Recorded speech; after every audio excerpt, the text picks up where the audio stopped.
भारत के प्रिय छात्र, ध्यान देंगे। आपको पढ़ना है संधारित्र तथा परावैद्युतांक, जिसका पहला टॉपिक आपका यानी पहला क्वेश्चन बनेगा। सिद्ध कीजिए कि आवेशित चालक की स्थितिज ऊर्जा U बराबर 1/2 CV², जहाँ C चालक की धारिता तथा B उसका विभव है। यह चालक के आवेश के ऊपर कैसे निर्भर करता है? तो सामान्य रूप में एक गोला बनाएंगे जिसमें हम चालक मानेंगे, जिसको पॉइंट जो रखें चालक कर देंगे, और ये आवेश हो जाएगा Q। मान लेंगे V1 बराबर 0। नीचे लिखेंगे हम चालक को आवेशित करने में किए गए संपूर्ण कार्य को ही आवेशित चालक की ऊर्जा कहते हैं। माना कि किसी चालक को प्लस Q आवेश बहुत छोटे छोटे भागों में विभाजित कर दिया जाता है, जिससे कि चालक का विभव 0 से ऊपर उठकर V हो जाता है। माना चालक को प्लस Q आवेश देने के समय में चालक का औसत विभव 0 + V/2 बराबर V/2 है। विभव की परिभाषा के अनुसार चालक को Q मात्रक आवेश देने में किया गया कुल कार्य W बराबर आवेश गुणे औसत विभव, यानी W बराबर Q × B/2, यानी हम लिख सकते हैं W बराबर 1/2 Q × B। आगे देखेंगे, यही कार्य आवेशित चालक के पृष्ठ पर स्थितिज ऊर्जा के रूप में संचित रहता है। अतः चालक के स्थितिज ऊर्जा U बराबर 1/2 Q × B पुनः प्राप्त करेंगे, यानी पुनः हम लिख सकते हैं परंतु B बराबर Q/C, जहाँ C चालक की धारिता है। अतः U बराबर 1/2 Q × Q/C। पुनः लिखेंगे U बराबर 1/2, सॉल्व करेंगे स्क्वायर हो जाएगा 1/2 × Q²/C। पुनः Q के स्थान पे हम रखेंगे C × B रखने पर, तो U बराबर 1/2 C² B²/C। C से C एक कैंसिल हो जाएगा, U बराबर हो जाएगा 1/2 C × B²। ही आपको प्रूव करना था। दूसरा क्वेश्चन देखेंगे। दो आवेशित चालकों को तार द्वारा जोड़ने पर ऊर्जा हानि के लिए सूत्र का निगमन कीजिए। तो हम दो आवेशित चालक बनाएंगे, जिसके एक पॉइंट को A मान लेंगे, दूसरे पॉइंट को B मान लेंगे, जिसे हम एक पतले तार द्वारा जोड़ दिया जाता है।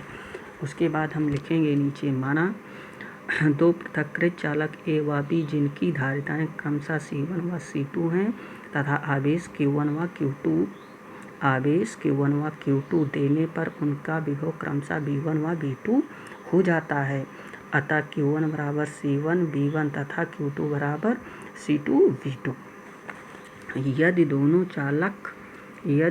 चालक एक दूसरे से पर्याप्त दूरी पर हैं, जिससे वह एक दूसरे पर वैद्युत प्रभाव नहीं डाल रहे हैं, अतः जोड़ने वाले पतले तार की धारिता नगण्य है, तब उनकी संयुक्त धारिता C1 + C2 होगी। यदि दोनों आवेशों के पुनर्वितरण के पश्चात चालकों का उभयनिष्ठ V हो, तो V बराबर कुल आवेश बटा संयुक्त धारिता, यानी B बराबर हम कर सकते हैं Q1 + Q2/C1 C2। पुनः Q1 और Q2 का मान रखेंगे, तो B बराबर C1 V1 + C2 V2/C1 C2। ये समीकरण नंबर 1 मान लेंगे। फिर लिखेंगे पहले चालक की स्थितिज ऊर्जा U1 बराबर 1/2 C1 V1²। दूसरे चालक की स्थितिज ऊर्जा U2 बराबर 1/2 C2 × V2²। अतः जोड़ने के पहले कुल दोनों चालकों की स्थितिज ऊर्जा बनेगी बराबर आपका U1 + U2।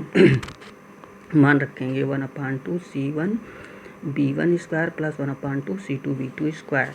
इसको सॉल्व करेंगे। U बराबर 1/2 दोनों में कॉमन हो जाएगा, ब्रैकेट में C1 V1² + C2 V2²। समीकरण नंबर 2 हो जाएगा। अतः जोड़ने पर दोनों चालकों की कुल स्थितिज ऊर्जा U' बराबर 1/2 ब्रैकेट में C1 + C2 bracket 1 V2²। B का मान समीकरण 1 में रखने पर U' बराबर 1/2 ब्रैकेट में C1 + C2 ब्रैकेट 1 अगले ब्रैकेट में C1 V1 + C2 V2/C1 + C2 bracket 1 whole square. समीकरण नंबर 3 कर देंगे। फिर नीचे लिखेंगे समीकरण 3 को समीकरण 2 में से घटाने पर यानी ऊर्जा हानि U माइनस U डैश मान रखेंगे 1/2 ब्रैकेट में C1 B1 square plus C2 B2 square bracket बंद करेंगे -1/2 बड़ा ब्रैकेट लगाएंगे C1 P1 plus C2 B2 अपान C1 प्लस C2 ब्रैकेट बंद करने के बाद होल स्क्वायर। अब हम सॉल्व करना शुरू करेंगे, इसको यहाँ गुणा करेंगे 1/2 दोनों ही कॉमन भी लिया जा सकता है 1/2 C1 C2 एक ब्रैकेट में, अगले ब्रैकेट में C1 B1 square plus C2 B2 square bracket बंद minus C1 B1 plus C2 B2 का होल स्क्वायर पूरी का। अब हम सॉल्व करना शुरू करेंगे 1/2 ब्रैकेट लगाएंगे C1 C2 ब्रैकेट बंद, अगले ब्रैकेट में C1 square B1 square plus C1 C2 B2 square plus C1 C2 B1 square plus C2 square B2 square minus C1 square B1 square minus C2 square into B2 minus 2C1 C2 B1 B2 bracket बंद करेंगे। पुनः solve करेंगे C1 into C2 अपान 2 into bracket में C1 plus C2 bracket बंद into अगले bracket में B1 square plus B2 square minus 2B1 B2। फिर पुनः सॉल्व करेंगे बराबर C1 इंटू C2 अपान 2 ब्रैकेट में C1 प्लस C2 ब्रैकेट बंद इंटू अगले ब्रैकेट में B1 माइनस B2 का होल स्क्वायर। नीचे लिखेंगे यह व्यंजक में C1 व C2 दोनों धनात्मक हैं तथा B1 माइनस B2 का होल स्क्वायर पूर्ण रूप से वर्ग होने के कारण धनात्मक संख्या है, अतः इससे यह सिद्ध होता है कि आवेश के पुनर्वितरण में सदैव ही ऊर्जा की हानि होती है।